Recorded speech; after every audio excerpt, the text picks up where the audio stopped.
아멘. 네, 어, 주의 뜻 교회로 다 처음이죠. 우리가 지금까지 해왔던 많은 것들이, 어, 다 처음인 것 같아요. 주의 뜻 교회라는 우리, 틀 안에서 다 처음인데, 성구영신도 마찬가지입니다. 그래서 함께 이렇게 이제 우리 한 해를 또 보내고, 함께 새해를 보낸다는 게, 어, 정말 뜻깊은 것 같아요. 이제, 어, 하여튼 이 시간 통해서 우리 지나왔던 한 해를 잘 보냈으면 좋겠고요. 또 다가오는 그 새해를 주 안에서 잘 맞이하는 시간이었으면 좋겠습니다. 그래서 어떤 말씀을 좀 같이 나눌까 또 생각하고 기도하다가 이 말씀을 좀 같이 나누면 좋겠다. 이 하나님께서 이 에레미야를 통해서 이 이스라엘 백성들과 다시 언약을 맺으시겠다, 새 언약을 맺으시겠다라는 이 말씀이 좀 올해를 마무리하고 다가오는 새해를 준비하는 우리에게 어, 큰 은혜가 있지 않을까라는 그런 마음으로 같이 준비를 했습니다. 일단은 좀 에레미야서를 좀 잠깐 살펴봐야 될 것 같아요. 예레미야라는 선지자가 어떤 인물인지, 예레미야가 활동했던 시기는 이제 7세기에서 6세기 중반까지 활동했던 선지자예요. 7세기에서 6세기 중반까지. 그리고 유다의 요시야 왕 13년, 주전 627년부터 이제 이스라엘 백성들이 남유다가 포로로 잡혀가는 그 586년까지 약 40년 이상 사역했던 선지자가 바로 에레미야입니다. 그가 활동했던 시대적 배경을 보면 굉장히 어두워요. 유다가 멸망 직전에 그 처한 상황이거든요. 유다가 멸망으로 치닫는 그 어두운 시대를 보여주고 있습니다. 그리고 에레미야가 이제 선지자로 부름받고 그에게 전하라고 하신 그 말씀을 살펴보면 에레미야조차도 좀 전하기 꺼려했던 내용들이었어요. 뭐라고 계속 선포하냐면 지금 남유다가 멸망할 것이다. 멸망할 것이다. 그래서 돌이키라 이런 이야기보다는 남유다가 멸망할 것이니까 그들을 침략하는 바벨론에게 항복하라 이렇게 말씀이 선포되어요. 그리고 예레미야조차도 이걸 아마 받아들이기 굉장히 힘들었을 거예요. 하나님의 성전이 거하는 그 예루살렘 그리고 이스라엘이 완전히 멸망할 것이고 바벨론에게 자기를 침략하는 그 바벨론에게 항복하라는 그 말씀이 굉장히 듣기 거북하고 도리어 전하기도 거북했을 거예요. 그런데 말씀에 순종함으로 이 말씀을 전할 때 어떠합니까? 유다 백성들이 굉장히 싫어해요. 유다 백성들과 갈등하고 또 거짓 선지자들이 도리어 유다가 평안할 것임을 선포하고 예레미야가 도리어 거짓 선지자라고 모함하기까지 합니다. 하나님께서 죄악된 유다를 심판하시기로 작정하셨으니까 이제는 포로로 끌려가는 것이 결코 피할 수 없는 일임을 전하게 하시니까 전하는 에레미야도 이것을 듣는 유다도 굉장히 불편했습니다. 그리고 이 일을 행할 때 정말 매번 울어요. 이 예레미야가. 이게 눈물의 선지자라는 그런 별명이 있는데 이 나라의 운명을 생각하면 눈물밖에 나지 않는 거예요. 그래서 매번 이 말씀을 전하고 복음을 전할 때 눈물로 이 사역들을 감당하는 그 눈물의 선지자라는 이 별칭이 붙습니다. 그렇지만 이런 심판만 또 멸망만 또 포로로 끌려갈 것만 이걸 예언하진 않아요. 에레미야가 비록 심판을 주된 내용으로 선포하지만 그 안에 구원과 희망의 메시지도 전합니다. 포로로 끌려간 후 70년이 지나면 포로 생활에서 돌아올 것을 이제 에레미야를 통해서 예언합니다. 또한 이 옛 언약을 이제 모세의 율법을 옛 언약이라고 하는데 시내산에서 받았던 그 옛 언약을 대체하는 새 언약을 허락하셔서 이스라엘과 맺게끔 하시겠다라는 게 이제 오늘 이 예레미야 31장의 또 31절에서 34절의 말씀의 이 핵심이죠. 그래서 하나님께서 새 언약을 맺으시고 그들을 하나님의 거룩한 백성으로 다시 세우시겠다라고 약속하세요. 이제 오늘 2021년도 마지막 날, 그리고 2022년도 새로운 해를 맞이하는 이 날에 우리가 하나님께서 이스라엘 백성들에게 약속하셨던 그 새 언약을 다시 한번 기억했으면 좋겠어요.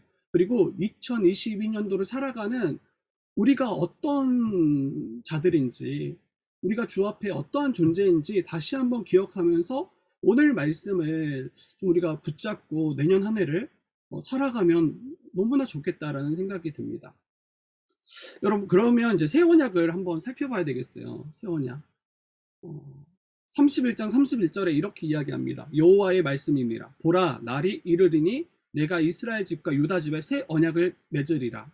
그래서 새 언약을 맺겠다라고 말씀하세요. 날이 이를 때, 때가 찼을 때 이스라엘 집과 유다 집에 새 언약을 맺을 것이다. 이게 하나님께서는 이제 포로에서 돌아온 이스라엘과 유다 가문과 새 언약을 다시 맺겠다라고 약속하세요. 그리고 32절에 보면 이 언약은, 새 언약은 내가 그들의 조상들의 손을 잡고 애굽 땅에서 인도하여 내던 날에 맺은 것과 같지 않을 것이다라고 이야기해요. 그래서 모세와 또 이스라엘 백성들이 출애굽 가운데 시내산에서 맺었던 그 언약과 같지 아니할 거라고 이야기를 합니다. 먼저는 왜 새 언약이 필요한가를 생각해 보면 좋을 것 같아요. 새 언약이 왜 필요한가? 이미 언약을 주시고 언약을 체결한 존재가 이스라엘 백성들이잖아요.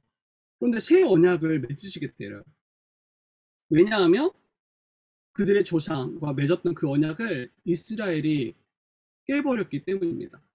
32절에 이야기하죠.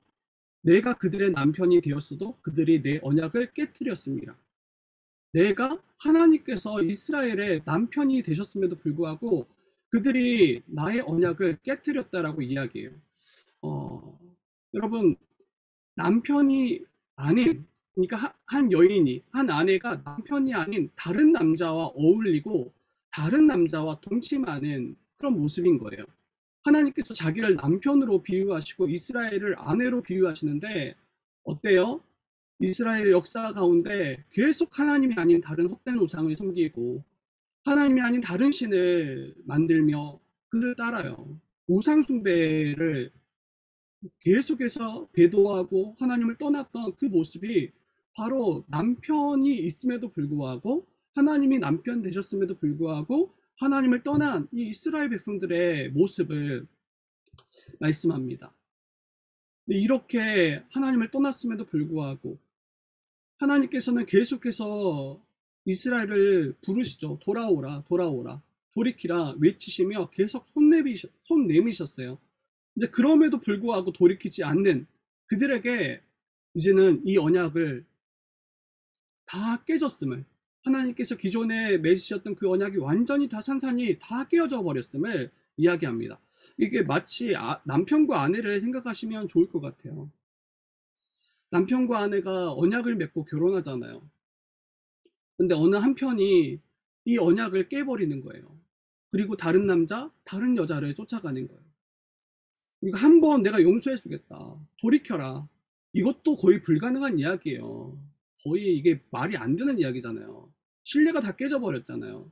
더 이상 손 내미지 않는 게 마땅한데 하나님께서는 한 번도 아니고 수없이 이스라엘 아내 된 이스라엘에게 돌이키라 돌이키라 이야기하는데 끝까지 다른 남자와 지금 동침하고 있는 모습인 거예요. 오래 참지 않았을 것 같아요. 제가 하나님이었다면 바로 심판하시고 돌이킨다고 할지라도 결코 받아주지 않았을 것 같아요. 이게 우리의 그런 마음 아닐까요? 물론 정말 사랑하면 한 번 정도 받아줄 수 있어요.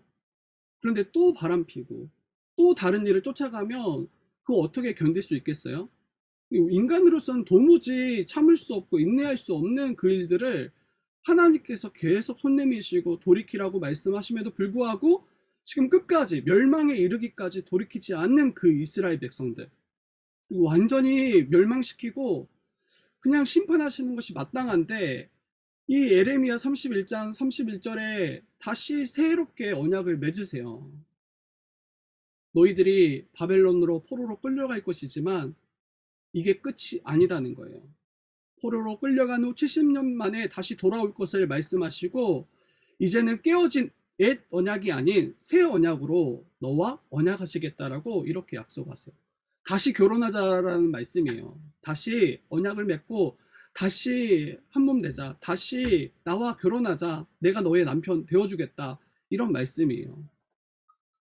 여러분, 애굽 땅에서 인도하던 날에 맺었던 그 옛 언약, 이거는 새 언약과 같지 않다라고 말씀하셨잖아요. 이게 다르다라는 걸 이야기하잖아요. 이게 무엇이 다른지 한번 생각해 보셔야 돼요. 같지 않다는 것은 언약의 내용이 달라졌다라는 게 아니에요. 그러니까 옛 언약, 모세 율법 그 내용들이 다 바뀌어서 아예 새로운 내용으로 언약을 맺으시겠다라는 이야기가 아니라 이 내용과 본질은 같아요. 이 시내산에서 맺었던 조상들과 맺었던 그 언약, 이 언약과 새 언약의 내용과 본질은 같습니다. 그 본질이 뭡니까? 그 옛 언약의 본질 핵심은 바로 십계명이에요. 하나님을 사랑하는 것, 그리고 이웃을 사랑하는 것. 이 본질이 달라지지 않아요. 율법이 결코 옛 언약이 폐해지지 않아요. 그러면 뭐가 다른 겁니까? 뭐가 달라요? 바로 이 율법을 이루시는 방식이 달라질 걸 말씀하세요. 예전에는 어때요? 이스라엘 백성들이 이 율법을 스스로 지키고 이 언약을 스스로 지켰어야 했어요. 그런데 이제는 그런 방식으로 이 율법을 성취하지 않겠다라고 말씀하시는 거예요. 예수님도 이 땅 가운데 오셔서 뭐라고 말씀하십니까? 율법이나 선지자를 폐하러 내가 온 것이 아니다. 완전하게 하러 오셨다라고 이야기하시죠. 천지가 없어지기 전에는 율법의 1.1획도, 이건 모세 율법을 이야기하는 거거든요. 옛 언약을 말하는 거예요. 천지가 없어지기 전에는 율법의 1.1획도 결코 없어지지 아니하고 다 이루시겠다. 이게 바로 예수님의 약속이에요. 다시 옛 언약과 새 언약, 그러면 무엇이 다른가? 본질은 같다. 그런데 언약을 이루시는 방식이 달라진다. 그리고 돌판에 기록되어 주어진 옛 언약은 이스라엘이 굉장히 귀하게 언약궤에 넣어서 가지고 다녔어요. 그들의 삶의 중심에 뒀어요. 그런데 귀하게 여기고 그것을 그들의 삶의 중심에 뒀지만 그들은 처한 상황에 따라서 이 언약을 잊어버려요. 그리고 다른 하나님을 만들고 섬기고 헛된 우상을 따랐던 자들. 그래서 결과적으로는 언약을 모르는 자, 하나님도 모르는 자, 그리고 자기의 소견에 옳은 대로 행했던 그 모습이 바로 이스라엘 백성이었습니다. 그런데 새 언약은 어때요? 뭐가 차이점이 있습니까? 더 이상 돌판에 새기지 않겠다고 말씀하세요. 새 언약은 이 하나님의 법을 그들의 마음판에 새겨서 그들의 속에 두시겠다라고 약속하십니다. 네, 33절입니다. 제가 한번 또 읽어볼게요.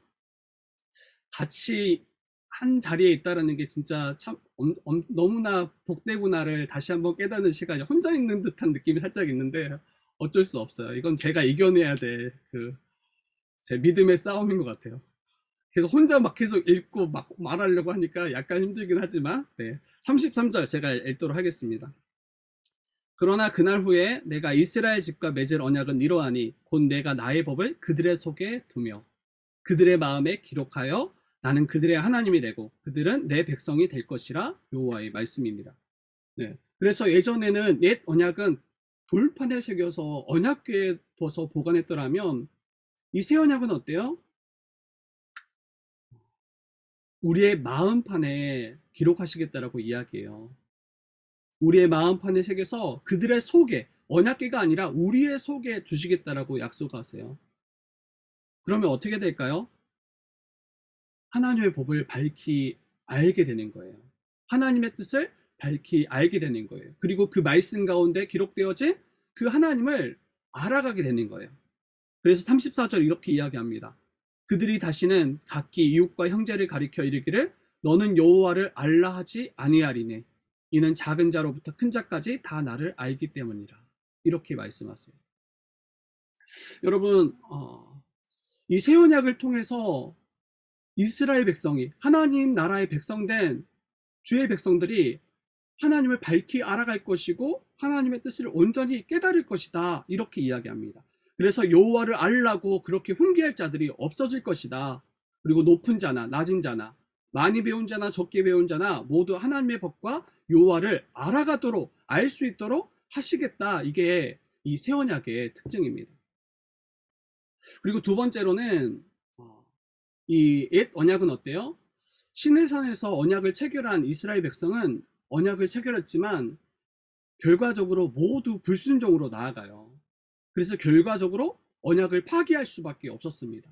이 언약 자체가 이게 나쁘거나 잘못된 게 아니에요. 율법은 하나님의 뜻인 율법은 선해요. 그런데 문제는 뭡니까? 이 언약을 이행할 능력이 이스라엘 백성에게 없다는 거예요. 이스라엘 백성들에게 무능력해요. 또 반대로 율법은 이스라엘 백성들을 순종하도록 만들 수 없어요. 둘 다 무능력해요. 율법도 이스라엘 백성들을 순종하도록 바꾸어내지 못할 뿐더러 이스라엘 백성도 자기의 힘으로 이 율법을 하나님의 뜻을 순종할 수 없는 거예요. 이게 지금 옛 언약의 한계예요.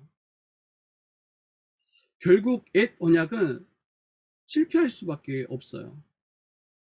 언약을 지켜야 될 의무가 있는 이스라엘 백성이 결과적으로 언약을 깨뜨리고, 언약을 깨뜨린다는 것은 무엇을 또 의미합니까? 언약을 어긴 당사자는 언약의 저주를 받아야 된다. 이 언약을 깨뜨린 그 언약적 저주를 받을 수밖에 없는 비참한 존재가 됨을 이야기합니다.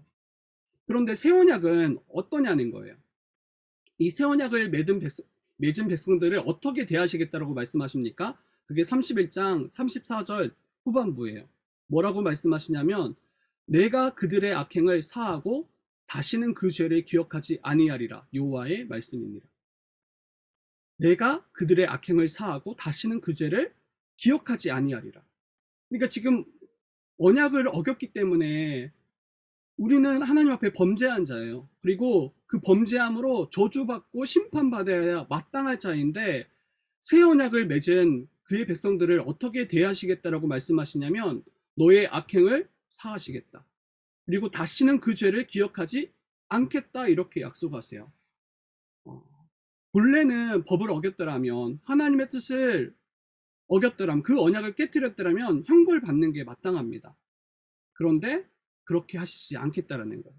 이게 얼마나 놀랍고 대단한 것인지 우리가 다시 한번 생각해 봤으면 좋겠어요.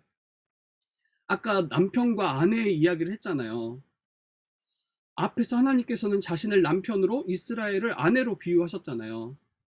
아내 된 이스라엘이 남편 되시는 하나님이 있음에도 불구하고 떠나서 다른 이와 동침했다라고 했잖아요. 근데 이러한 일이 저와 여러분에게 일어났더라면 어떨까요? 우리의 배우자가 외도하고 다른 이와 함께 동침한다면 어떨까요? 용서할 수 있나요? 용서하려고 아마 애쓰겠죠. 근데 그 사실을 기억조차 안 할 수 있나요? 그 죄에 대해서?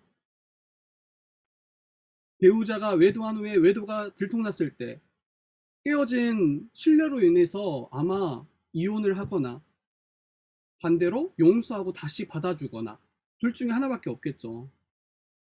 근데 정말 어렵게 아마 용서하기로 결정했다고 생각해봐요. 용서하고 받아주기로 결정한다고 생각해봐요. 그러면 문제가 사라지냐고요. 그 상황들의 문제가. 아마 지금 어찌 보면 가해 책임이 있는 그 문제를 만든 그 사람의 배우자는 어때요? 계속 상처를 받고 그 배우자의 그런 잘못된 것을 기억하며 살아갈 거예요. 용서했다라고 말하지만 계속 그 마음에 미움이 커져갈 거예요. 제가 이제 이거 이제 보면서 이제 유튜브를 찾아봤어요. 이 외도한 이들의 어떤 상태, 그 배우자가 어떤 마음에 놓여 있는지 제가 이걸 뭐 경험할 수 없으니까 그리고 경험해서도 안 되고 우리 모든 성도들도 마찬가지잖아요. 이거 너무 끔찍한 일이라는 걸 우리가 충분히 알지만 이게 잘 상상이 안 되더라고요. 그래서 제가 한번 찾아봤어요. 이제 그러한 정말 경험 있는 분들이 뭐라고 이야기하냐면 용서하고 받아줬는데 TV를 보고 웃는 모습만 봐도 화가 난대요. 밥을 먹는 모습조차 화가 난대. 자신은 그 외도한 배우자로 인해서 매일매일 지옥에서 살고 있는데 잘 먹고 잘 웃는 모습이 너무 꼴보기가 싫대요. 그냥 다 화가 나는 거예요. 전 같았으면 아무 일도 아닌 일들이 분이 나고, 조금만 이제 이 싸움이 되면 포곤하고 수치스러운 말로 그 아픔을 대갚아 주려고 한다는 거예요. 그리고 용서 후에 도리어 이제 이런 상황 때문에 이혼으로 이제 가는 경우가 굉장히 상당하다라고 이야기하더라고요. 그리고 어떤 분들은 정말 별 문제 없이 잘 사는 분들도 있는 것처럼 보여요. 정말 잘 용서해서 잘 사는 분들도 있는 것처럼 보여요. 그런데 정말 괜찮냐는 거예요. 정말로 아무 일도 없었던 것처럼 살 수 있냐는 거예요. 아니에요. 자녀들 때문에 그거를 마음속 깊이 묻어둔대요. 그리고 자녀들이 다 커서 출가하고 각자의 삶을 살면 그때 그것을 드러낸다고 해요. 자기가 일부러 드러낸 것도 아니죠. 묻어두었던 것이 그 상처와 미움이 그대로 드러나서 이제 황혼에, 아니면 이제 자녀들이 다 이제 나갔을 때 이거를 이제 이혼으로 가는 경우가 또 상당하다라고 이야기해요. 그런데 우리 하나님께서는 뭐라고 우리에게 말씀하시냐는 거예요. 그렇게 하나님을 떠나고 하나님이 아닌 다른 일을 남편으로 두었던 우리, 헛된 우상을 쫓고 죄의 종되었던 우리, 근데 우리의 모든 악행을 그냥 사해 주시겠대요. 거기에 그치지 않고 모든 죄를 기억조차 하지 아니하시겠다라고 약속하세요. 이게 바로 새 언약이에요. 이게 우리가 설명할 수 있는 방식이 이것밖에 안 되는 것 같아요. 아마 더 잘 설명하시는 분도 있을 텐데, 이게 얼마나 우리 하나님이니까 너무 그냥 자연스럽고 당연한 것처럼 여기잖아요. 하나님이니까 용서하시는 게 마땅하다라고 여기잖아요. 그런데 그렇지 않아요. 여러분이면 받아주겠냐는 거예요. 여러분들이면 기억조차 않겠다라고 말씀하시겠냐는 거예요. 우리로서 불가능한 일이에요. 그리고 하나님의 편에 있어서도 이거는 말이 안 되는 거예요. 그런데 하나님은 그걸 다 사하시겠대요. 그리고 받아주시겠대요. 여러분, 또 새 언약을 또 한번 생각해 봅시다. 새 언약은 이제 예스겔 36편에 36장에 나오는데 이미 다 여러분들이 많이 들으셨을 거예요. 새 영을 너희 속에 두고 새 마음을 너희에게 주되 너희 육신에서 굳은 마음을 제거하고 부드러운 마음을 줄 것이며 또 내 영을 너희 속에 두어 너희로 내 율례를 행하게 하리니 너희가 내 규례를 지켜 행할지라. 여러분, 이게 새 언약의 또 하나의 특징인데 뭐예요? 새 영을 우리에게 주셔서 새 마음을 창조하시겠대요. 우리 가운데. 우리를 완전히 새로운 존재로 바꾸시겠다라는 거예요. 부드러운 마음을, 그 굳은 마음을 제거하고 하나님 말씀에 불순종하고 자기의 뜻대로 살려고 했던 그 굳은 마음을 제거하고 부드러운 마음을 주셔서 이제는 하나님의 뜻을 기뻐하고 그 뜻대로 순종할 수 있는 능력과 지혜를 더하시겠다라고 약속하십니다. 하나님의 뜻에 불순종했던 우리, 그래서 하나님의 뜻을 온전히 순종할 수 있는, 그것을 기뻐할 수 있는 존재로, 본래는 실패했던 우리를 이제는 새 언약으로 말미암아 이제는 하나님 앞에 나아갈 수 있는 존재로 우리를 바꾸시겠다라는 게 바로 이 새 언약의 특징입니다. 여러분, 새 언약을 좀 더 분명하게 알았으면 좋겠어요. 이 새 언약이 성취되면 얼마나 놀라울까요? 얼마나 기쁠까요? 새 언약을 허락하시고 또 이 언약이 성취되면, 근데 여러분, 이 새 언약이 어떻게 성취됩니까? 이 새 언약이 맺어졌을 뿐만 아니라 이 새 언약이 신약을 살아가는 성도들에게 이미 성취되었다라고 성경은 이야기합니다. 바로 우리 예수 그리스도, 우리가 믿는 우리의 주 되신 예수 그리스도가 이 땅 가운데 오셔서 새 언약을 체결하시고 새 언약을 성취하시게 되어요. 이 새 언약은 언제 체결됩니까? 예수께서 십자가에 달리시기 전 6월절에 그 새 언약이 체결됐다고 이야기합니다. 6월절에 제자들과 함께 저녁을 드시잖아요. 그리고 우리는 그 식사 자리를 성만찬이라고 해요. 최후의 만찬이라고 부르기도 하고, 저녁에 저녁을 드시면서 떡을 떼어서 제자들에게 주십니다.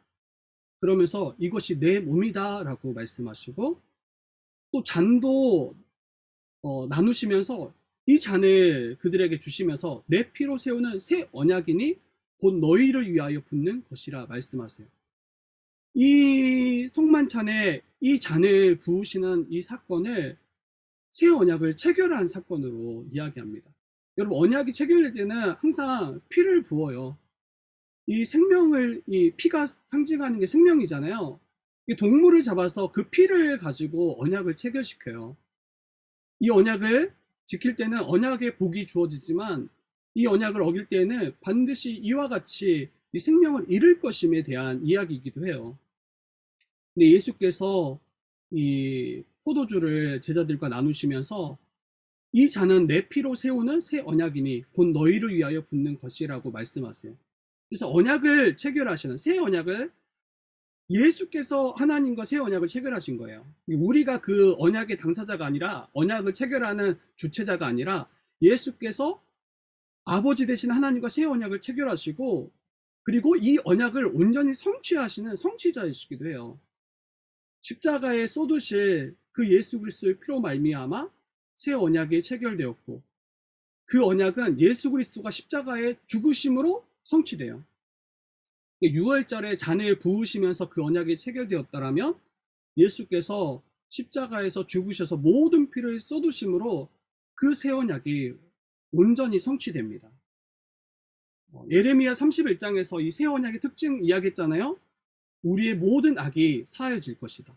우리의 모든 죄가 기억되지 않을 것이다. 그리고 우리는 하나님을 밝히 알아갈 것이다. 하나님을 모른다 하는 자가 없을 것이다. 그리고 예수께서 그리고 그 새 언약의 특징 한 가지가 또 뭐였습니까? 우리가 하나님의 뜻을 알 뿐만 아니라 온전히 순종할 수 있는, 기뻐 순종할 수 있는 존재로 바꾸실 것이다. 근데 이 언약이, 이 새 언약이 예수께서 십자가에서 죽으셔서 우리가 받아야 될 그 언약적 저주, 우리가 받아야 될 이 죄의 형벌을 다 대신 받으시고 죽으심으로 이 언약이 성취가 됩니다. 그래서 우리의 죄가 더 이상 하나님 앞에 죄로 여겨지지 않는 거죠. 도리어 의인으로 여겨지고. 왜 그렇습니까? 우리가 받을 그 모든 형벌을 예수께서 대신 짊어지시고 우리의 모든 죄값을 십자가에서 지불하심으로 우리의 죄가 사해진 거예요. 그리고 다시는 기억하지 않겠다라고까지 말씀하십니다. 그리고 예수님은 전생애를 통해서 하나님의 뜻을 온전히 순종하셨어요. 그의 모든 삶을 통해서 하나님의 뜻을 순종하셨을 뿐만 아니라 십자가에서 죽으심으로 하나님의 뜻을 끝까지 순종하신, 그러니까 전생애를 통해서 그리고 십자가를 통해서 모든 하나님의 뜻을 온전히 순종하셨음을 다 밝히 드러내시죠. 언약적 의무를 온전히 행하신 거예요. 우리가 행해야 될 그 율법을 하나님 되시는 예수께서 우리를 대신해서 온전히 다 순종하심으로 의를 이루신 거죠. 우리가 받아야 될 그 의를. 그래서 우리를 의롭게, 그를 믿는 우리를 의롭게 하신 사건이 바로 십자가 사건입니다. 그리고 요한복음 19장에 이렇게 말씀하세요. 죽기 바로 직전에, 십자가에서 죽기 바로 직전에 다 이루었다. 하나님의 뜻을 온전히 다 이루었다. 이게 새 언약과 어떻게 연결됩니까? 십자가에서 형벌대속적 죽음을 죽으신 예수 그리스도를 믿는 자에게 성령을 보내셔서 그분의 모든 의를 우리에게 더하실 뿐만 아니라 우리의 모든 죄를 깨끗하게 사하시는 그 사건이 이 십자가 사건, 또 성령을 보내신 사건을 통해서 완전히 성취가 되는 거예요. 새 언약이 성취되었다는 걸 여러분 믿으셔야 돼요. 예수 그리스도의 죽으심으로, 또 그분의 부활하심으로, 성령을 보내심으로 예수 그리스도의 그 새 언약이 우리에게 온전히 성취되어졌다. 뿐만 아니라 성령, 우리에게 보내신 성령은 지혜의 영이시잖아요. 그래서 하나님의 깊은 것까지 통달하게 하신다라고 고린도전서에서 말씀하세요. 고린도전서 2장 10절에 오직 하나님의 성령으로 이것을 우리에게 보이셨으니 성령은 모든 것 곧 하나님의 깊은 것까지도 통달하시느니라. 우리에게 허락하신 성령이 우리를 하나님을 깨닫게 하고 알게 하고 그 하나님의 말씀인 그 복음을 알아가도록 우리를 이끄신다라는 거예요. 그래서 하나님을 모른다 하는 이가 성령을 받은 자는 없어요. 이게 이제 교회를 오랫동안 출석했음에도 불구하고 하나님을 모른다, 나는 모르겠다 이렇게 이야기하는 건 굉장히 심각한 문제예요. 물론 우리가 100% 온전히 다 알 수는 없을 거예요. 그런데 예수를 믿어서 성령을 받은 자는 어때요? 하나님을 알아요. 하나님의 뜻이 무엇인지 알아요. 그리고 그 뜻을 이게 우리에게 굉장히 복되다는 걸 알아요. 이게 혹시 이제 우리가 교회에 속하고 있음에도 불구하고 여전히 그 뜻을 모르는 것처럼, 하나님을 모르는 것처럼 우리가 인식하고 있더라면 이제 이거는 우리의 믿음을 점검하셔야 돼요. 내가 정말 복음을 아는가? 예수 그리스도로 말미암아 성취된 그 놀라운 사역들을 알고 믿는가? 이것을 점검해야 되겠죠. 뿐만 아니라 성령을 받은 신자에게 이제 그리스도로 옷 입히시잖아요. 그래서 하나님 앞에 담대히 나아가서 하나님의 아들로 우리가 인정받을 수 있도록 성령께서 모든 그 주님의 의를 우리에게 선물로 주십니다. 더 나아가서 이제는 하나님의 뜻을 따라서 순종할 수 있는 존재로 바꾸셔요. 이게 이제 새 언약의 놀라운 약속이죠.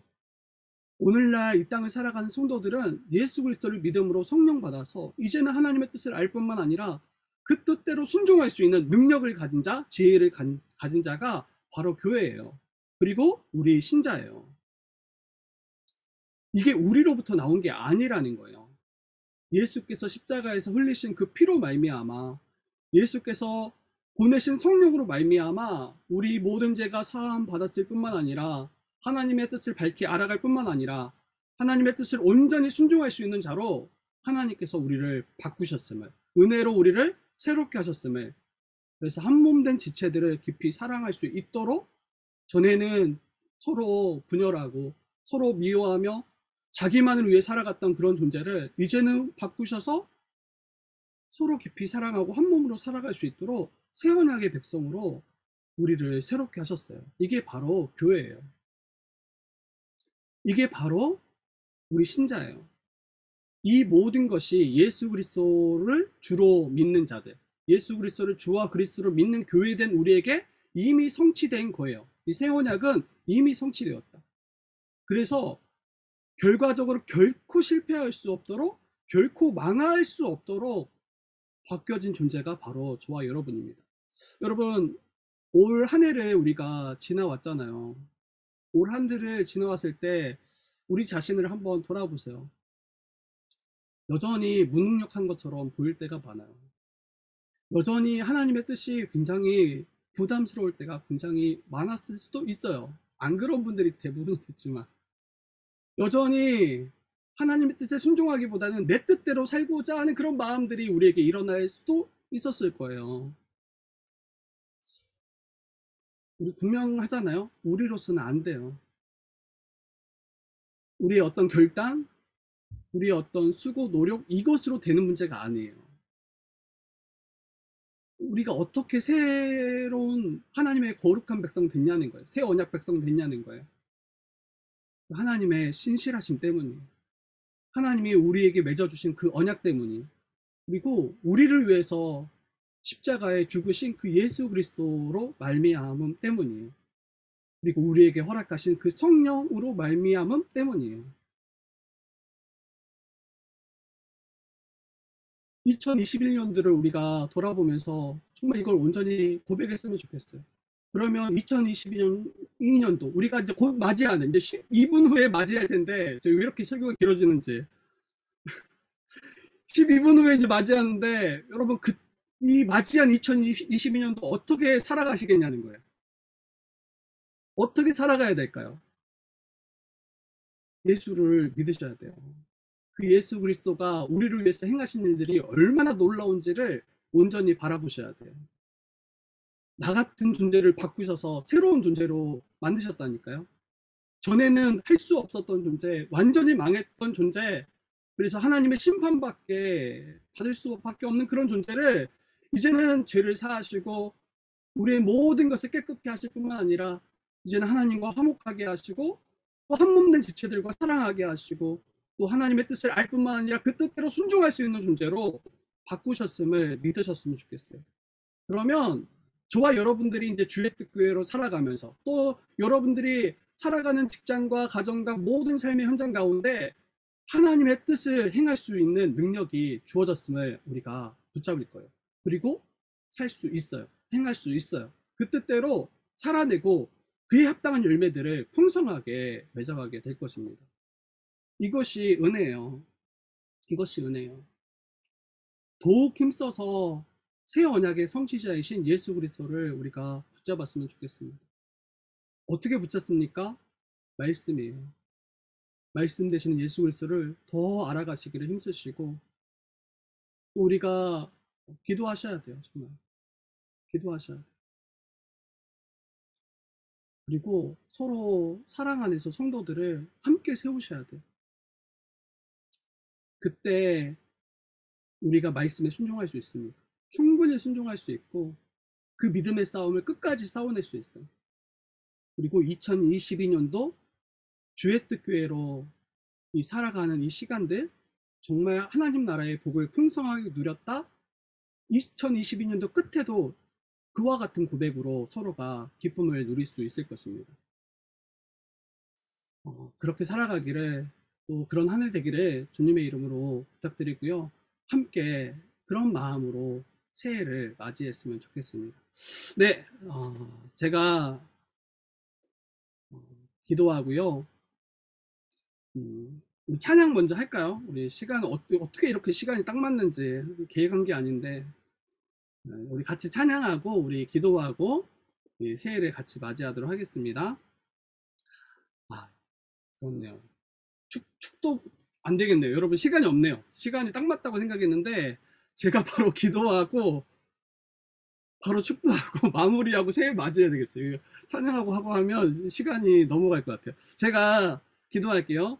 하나님 감사합니다.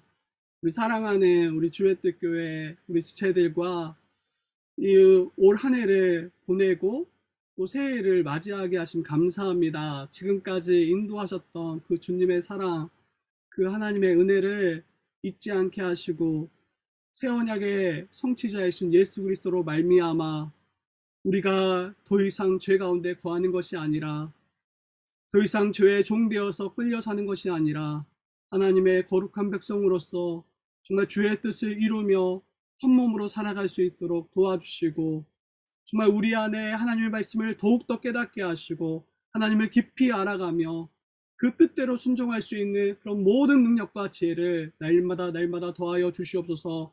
성령께서 우리와 함께하여 주셔서 그리스도의 영이신 성령께서 우리와 함께하여 주셔서 다가오는 2022년도 우리의 모든 믿음의 싸움을 승리케 하시고 주 안에서 참된 평안과 안식을 누릴 수 있도록 역사하여 주시옵소서. 이 시간도 함께 하심을 감사드리며 모든 말씀 예수님의 이름으로 기도드립니다.